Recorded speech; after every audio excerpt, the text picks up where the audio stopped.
Hello friends, Tapasi লাইফস্টাইলে আপনাদের সবাইকে স্বাগত জানাই। আজ সকালের একটা মিনি ব্লগ আপনাদের সঙ্গে শেয়ার করছি। তো খুব ঠান্ডা পড়েছে, ভোরবেলা উঠেই আমি আগে সকালবেলা ঠাকুরের জন্য ফুল তুলে নিচ্ছি।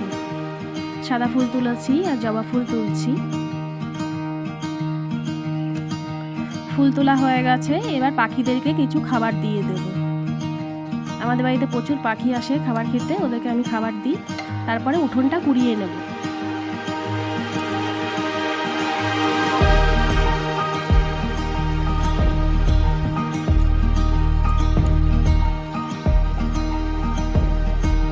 উঠোন করানো হয়ে গেছে, এবার রান্নাঘরে গিয়ে আমি চা বানিয়ে নিচ্ছি।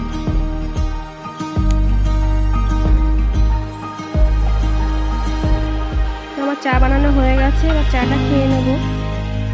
শীতের সকালে চা খেতে সবাই ভালোবাসে।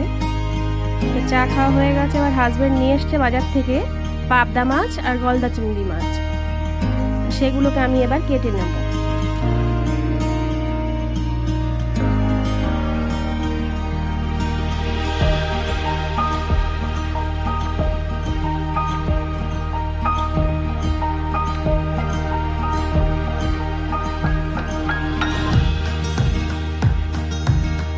প্রথমে আমি পাবদা মাছটা কেটে নিচ্ছি, তারপরে এবার চিংড়ি মাছটা কেটে নেব। মাছ কাটা হয়ে গেলে আমি রান্না করব। তো এই ভিডিওটি ভালো লাগলে লাইক, কমেন্ট, সাবস্ক্রাইব করে আমার পাশে থাকবেন।